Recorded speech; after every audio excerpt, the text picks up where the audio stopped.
नमस्कार बंधुओं। असंक्रामक बीमारियां वो है जो जीवन शैली, आनुवंशिकता, पर्यावरण या शारीरिक कारणों से होती है।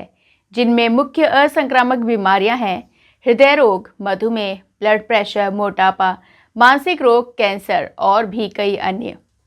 तो चलिए आज जानते हैं डॉक्टर कोमल जांगड़ जी से असंक्रामक बीमारियों के बारे में। असंक्रामक बीमारियां कौन कौन सी होती है? असंक्रामक बीमारियां कौन कौन सी होती है? असंक्रामक बीमारियां उन्हें बोलते हैं जो किसी संक्रमण के कारण नहीं होती है। कोई उसका कोई बैक्टीरिया या वायरस उनसे कोई संबंध नहीं होता है।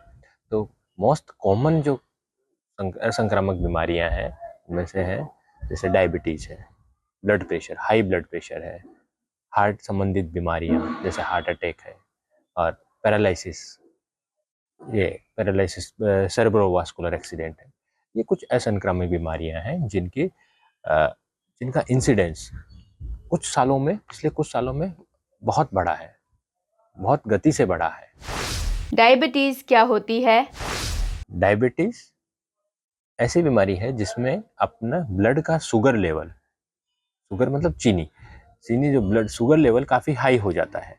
नॉर्मली अपना ब्लड शुगर लेवल 126, भूखे पेट 126 से कम एवं खाना खाने के बाद में 180 से कम ही रहता है। अगर इससे ज़्यादा हो तो वो डायबिटीज़ की श्रेणी में आने लग जाता है। हाई शुगर होने का नुकसान क्या होता है? यह एक मीठा जहर बोल सकते हो। ये धीरे धीरे अपने अंगों को अफेक्ट करता है।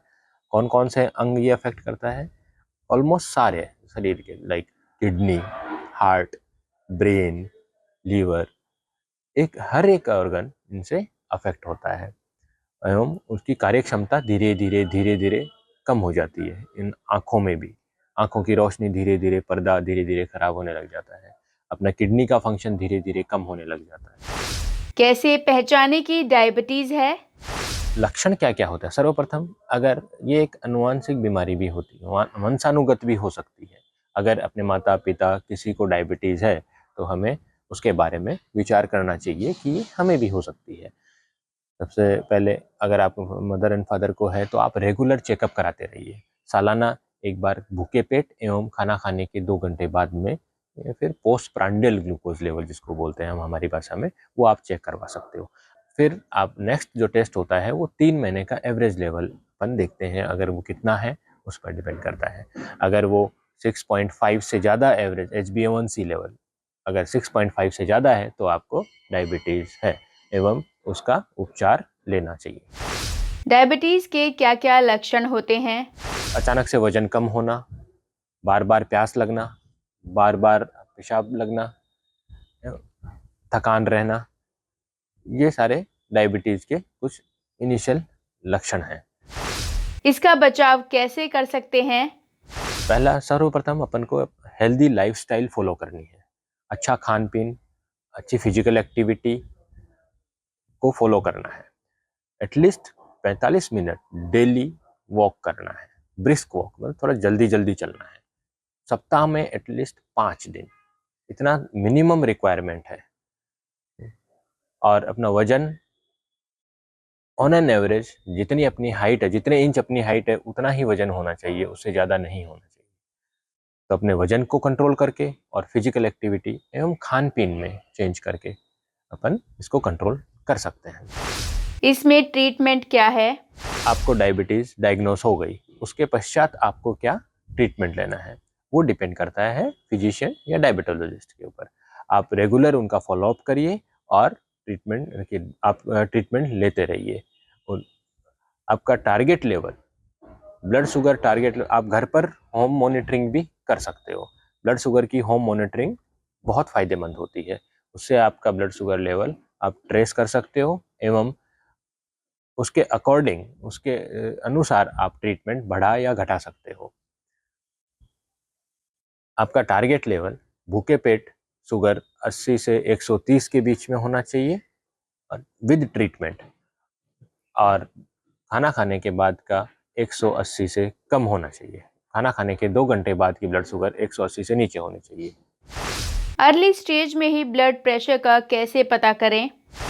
ब्लड प्रेशर के साथ में ये समस्या है कि इसके कोई सिम्टम्स, जब तक ये बहुत ज़्यादा शूट अप नहीं हो जाए तब तक कोई सिम्टम्स नहीं आते हैं।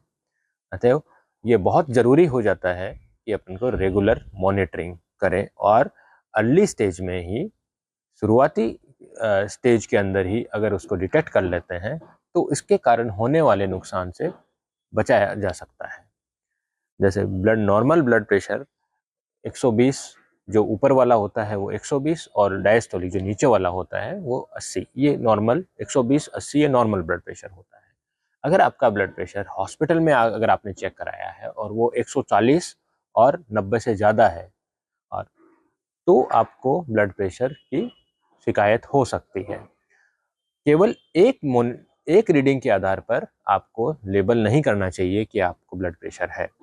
बार बार रिपीटेड ब्लड प्रेशर मॉनिटरिंग करनी है। आपको रिलैक्स होके बैठने के बाद में एकदम रिलैक्स स्टेज के अंदर फिर से बीपी एक बार चेक करवाइए। अगर फिर भी बढ़ा हुआ आता है तो आपको जो भी संबंधित डॉक्टर है जो चेक कर रहे हैं उनकी सलाह फॉलो करिए। आजकल होम ब्लड प्रेशर मॉनिटरिंग का बहुत इम्पोर्टेंस हो गया है। आप घर पर मॉनिटरिंग कर सकते हो, बहुत इजीली मॉनिटर कर सकते हो। आजकल digital blood pressure monitoring devices available है जो कि बहुत उपयोगी होती हैं। आप घर पे दिन में 3, 4, 5, 6 बार, जितनी बार आप चाहो उतनी बार चेक कर सकते हो। इम्पोर्टेंट चीज़ ये है कि आपको सुबह भी करना है और रात को भी करना है ब्लड प्रेशर मॉनिटरिंग। अगर आपका घर पर ब्लड प्रेशर मॉनिटरिंग करते हो और उसका लेवल 135 जो ऊपर वाला है वो, और 85 जो नीचे वाला है, अगर इससे अधिक आता है तो आपको ब्लड प्रेशर की शिकायत हो सकती है। तो रेगुलर चेकअप करिए और अपने डॉक्टर्स की सलाह लीजिए। ब्लड प्रेशर से क्या-क्या नुकसान हो सकते हैं? ब्लड प्रेशर के कॉम्प्लिकेशंस क्या क्या हो सकते हैं? सबसे इम्पोर्टेंट है हार्ट की समस्याएं, लाइक हार्ट अटैक, पैरालिसिस की समस्या, सेरेब्रोवास्कुलर एक्सीडेंट जिसको हम बोलते हैं, ये काफ़ी कॉमन है। किडनी फेल होना, ये दिमाग की नस फट जाना, ये सारे कॉम्प्लिकेशंस हैं ज़्यादा बीपी होने के। इससे बचाव कैसे करें? बहुत आसान है। ब्लड प्रेशर वही सेम जो डायबिटीज़ में करते थे वो करना है, प्लस वज़न कम रखना है, अपनी फिजिकल एक्टिविटी बढ़ानी है, और थोड़ा नमक का सेवन मॉडेस्ट अमाउंट में करना है। अपन को नमक ऐसा नहीं है कि बिल्कुल ही बंद कर देना है या फिर बहुत ज़्यादा खाना है, ऐसा नहीं है। केवल मॉडेस्ट जो एकदम मिनिमल अमाउंट में आपको नमक का सेवन करना है। नमक क्या करता है, अपनी जो हृदय की धमनियाँ होती है, हार्ट की एवं जो शरीर की धमनियाँ होती है, उनको और संकुचित कर देता है। उसके कारण ब्लड प्रेशर और बढ़ जाता है। इसलिए एक इम्पोर्टेंट है साल्ट रेस्ट, हम बोलते हमारी भाषा SRD बोलते हैं, salt restricted diet. Not salt less diet नहीं होती, it is salt restricted diet होती है, मतलब आपको। और एक और वैरायटी होती है डैश डाइट। एक डैश डाइट होती है जो कि हाइपरटेंशन में दी जाती है, उसका भी काफ़ी, वो कुछ नहीं है, अपनी जो नॉर्मल रूटीन डाइट है वही है। उसमें नमक कम करना और फैट कम करना, ऐसे डाइट कुछ मॉडिफाई किया जाता है और वो काफ़ी उपयोगी साबित होती है। ब्लड प्रेशर का ट्रीटमेंट क्या है? ट्रीटमेंट बहुत सारी दवाइयाँ, एंटी हाइपरटेंसिव ड्रग्स अवेलेबल है, आप उनका रेगुलर सेवन करिए और घर पर मॉनिटर भी, ब्लड प्रेशर मॉनिटर भी करिए। खास बात ये ध्यान रखनी है, कई बार क्या होता है कि ब्लड प्रेशर थोड़ा अधिक कम हो जाने के कारण कुछ कॉम्प्लिकेशंस और डेवलप हो जाते हैं, लाइक चक्कर आना, चक्कर आके गिर गए और कहीं चोट लग जाना, तो अपन को इनसे भी बचना जरूरी होता है। तो इसका क्या उपाय है, कैसे बचा जा सकता है? तो इसका एक ही उपाय है, घर पर आप मॉनिटरिंग करिए, आप डिजिटल डिवाइस लाइए और रेगुलर, अगर तुरंत, जैसे आप तुरंत लेटे हुए हो और आप खड़े होते हो तुरंत, तो अगर आपको कोई चक्कर आना, आंखों के सामने अंधेरा आना, अगर ऐसा कुछ अगर आपको महसूस होता है तो तुरंत आप डॉक्टर की सलाह लीजिए और बीपी मॉनिटरिंग करिए, कहीं बीपी आपका ज़्यादा कम तो नहीं हो रहा है। हार्ट अटैक क्या होता है? अब हार्ट अटैक क्या होता है? हार्ट अटैक किसे बोलते हैं, अपन कैसे समझे कि ये हार्ट अटैक इस आदमी को हार्ट अटैक आया? हार्ट अटैक में क्या है, हार्ट अपना क्या एक पंप की तरह कार्य करता है और उसको उसको भी कंटिन्यू ब्लड सप्लाई की जरूरत होती है एनर्जी के लिए। हार्ट अटैक में क्या होता है, जो हार्ट को जो ब्लड सप्लाई होती है, हार्ट को जो ब्लड जाता है, उन नलियों में ब्लॉकेज हो जाता है और हार्ट को वो ब्लड पहुंच नहीं पाता, इसलिए हार्ट को एनर्जी नहीं पहुंच पाती और हार्ट फेल हो जाता है, हार्ट की पंपिंग कैपेसिटी कम हो जाती है, तो इसे बोलते हैं हार्ट अटैक। हार्ट अटैक आने के क्या क्या कारण होते हैं? हार्ट अटैक आने जो नॉन कम्युनिकेबल जो डिजीजेज हैं उनमें लाइक डायबिटीज है, हाइपरटेंशन है, ये बहुत इंपॉर्टेंट रोल प्ले करते हैं, क्योंकि हार्ट की जो धमनियां हैं उनमें ब्लॉकेज चालू हो जाता है। वहाँ पर कोलेस्ट्रॉल जो एलडीएल कोलेस्ट्रॉल जो एक प्रकार से अपन कह सकते हैं कि नॉन यूजफुल जो कोलेस्ट्रॉल है, एबनॉर्मल कोलेस्ट्रॉल है, जो अपने बॉडी में होता है normal cholesterol, but excessive cholesterol है वो वहाँ उन धमनियों में जमा हो जाता है और धमनियों को सिकुड़ देता है, और जब उसमें रप्चर होता है, जब वो फटता है अंदर, तो तुरंत ब्लॉक हो जाता है, उसको बोलते हैं हार्ट अटैक। तो सबसे इम्पोर्टेंट आपको डायबिटीज कंट्रोल रखनी है, ब्लड प्रेशर कंट्रोल करना है, एवं अपना कोलेस्ट्रॉल लेवल भी कंट्रोल करना है। कोलेस्ट्रॉल लेवल कैसे कंट्रोल करोगे आप? अपनी धमनियों में कोलेस्ट्रॉल का जमा होना बचपन से ही शुरू हो जाता है, इसीलिए ही कुछ जो जेनेटिक कंडीशन होती है, जेनेटिकली प्रीडिस्पोज्ड होते हैं, कुछ लोगों में वो जेनेटिकली ही डिफाइंड होता है कि इसको कोलेस्ट्रॉल ज़्यादा जमा होगा, ठीक है। इसीलिए ही कुछ यंग जो फिट लोग हैं उनमें भी हार्ट अटैक आ रहे हैं। अभी रिसेंटली कुछ सालों में इनका इंसिडेंस बहुत बड़ा है, तो एक जेनेटिक फैक्टर बहुत इंपॉर्टेंट रोल प्ले करता है। दूसरा, कोई भी इन्फ्लामेशन, बॉडी के अंदर इन्फ्लामेशन कंटिन्यूस प्रोसेस, लाइक जैसे अपन ने देखा है कि कोरोना के बाद में ये इंसिडेंस बढ़ा है, तो वो अंडरलाइंग इन्फ्लामेशन, जो शरीर के अंदर जो इन्फ्लामेशन है, जो सूजन है माइनर लेवल के ऊपर, वो कंटिन्यूस प्रोसेस रहने के कारण धीरे धीरे वो धमनियाँ ब्लॉक होती जाती है, या फिर वो रप्चर जो प्लाक बना होता है अंदर, जो ब्लॉकेज जो पार्शियल ब्लॉक होता है, वो कभी कभी रप्चर होने के चांसेस ज़्यादा बढ़ जाते हैं। हार्ट डिजीज से कैसे बच सकते हैं? सबसे पहले जो पहले से डायबिटीज और हाइपरटेंशन है तो उनको कंट्रोल करिए। दूसरा, आपको फिजिकल एक्टिविटी बढ़ाइए, कोलेस्ट्रॉल लेवल अपना नॉर्मल करिए, उसको कंट्रोल में रखिए, खान पीन में ध्यान दीजिए, ज़्यादा फैटी डाइट नहीं लेना है, अपनी बॉडी की एक्सरसाइज कैपेसिटी बढ़ाइए धीरे धीरे, ताकि हार्ट आपका हेल्दी हो। धीरे धीरे इंक्रीज, अब इनिशियल स्टेज में आप जैसे ब्रिस्क वॉकिंग कर रहे हो, फिर इसको ग्रेजुअली इंक्रीज करिए, एक्सरसाइज इंटेंसिटी ग्रेजुअली बढ़ाइए जितना आप टॉलरेट कर सकते हो। तो इससे क्या है, हार्ट की कंडीशनिंग होगी, हार्ट हेल्दी होगा, आप उसे कर सकते हो। कैसे पता चलेगा कि मरीज को पैरालाइज का अटैक आया है? जैसे हार्ट की धमनियों में ब्लॉक के कारण हार्ट अटैक आता है, सिमिलरली अगर सेम ब्रेन की धमनियों में ब्लॉक होने के कारण पैरालिसिस का अटैक आता है, या फिर ब्रेन की धमनियां फट जाए तो उसके कारण भी पैरालिसिस का अटैक आता है। इनके बचाव के उपाय भी सेम ही है।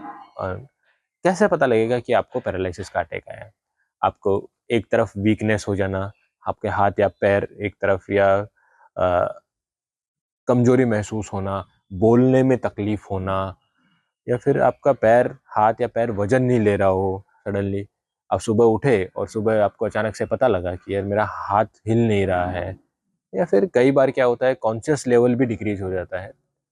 बहुत बार ऐसा होता है कि पेशेंट का कॉन्शियस लेवल वो होश में ही नहीं रहता है। तो ऐसी कंडीशन में सडनली अगर होता है तो अपन को ये सोचना चाहिए कि पैरालिसिस का अटैक हो सकता है, एवं तुरंत उसका सारवार लेनी चाहिए, तुरंत आपको हॉस्पिटल जाना चाहिए। क्योंकि अगर आप इनिशियल आवर्स में, शुरुआती कुछ घंटों में, लाइक 3 घंटे या 4.5 घंटे में अगर आप हॉस्पिटल पहुंच जाते हो, तो कुछ इंजेक्शन ऐसे होते हैं जो उस ब्लॉक को तुरंत खोल देते हैं। तो उस कंडीशन में अगर आप नियर बाई कोई हॉस्पिटल में पहुंच के अगर आपने ट्रीटमेंट लिया, तो बहुत अच्छे चांसेस हैं कि आपको मैक्सिमम आपका ब्रेन बचाया जा सकता है। पैरालाइज का क्या बचाव है? दूसरा बचाव, पैरालिसिस से बचाव सेम वही जो हार्ट का होता है। हार्ट की डिजीज़ के लिए ब्लड प्रेशर कंट्रोल करिए, और अपना शुगर कंट्रोल करिए, कोलेस्ट्रॉल कंट्रोल करिए, फिजिकल एक्टिविटी मेंटेन रखिए, और खान पीन का ध्यान दीजिए। तो आज आप लोगों ने डॉक्टर कोमल जांगड़ जी से असंक्रामक बीमारियों के बारे में जाना। ऐसी और जानकारियों को देखने के लिए हमारे चैनल को सब्सक्राइब करें, जिससे आप आने वाले बीमारियों से सतर्क रहें, और साथ ही लाइक, शेयर, कमेंट करना ना भूलें। तो चलिए मिलते हैं अगले शुक्रवार एक नए स्वास्थ्य के साथ। तब तक के लिए दीपिका को दीजिए इजाज़त।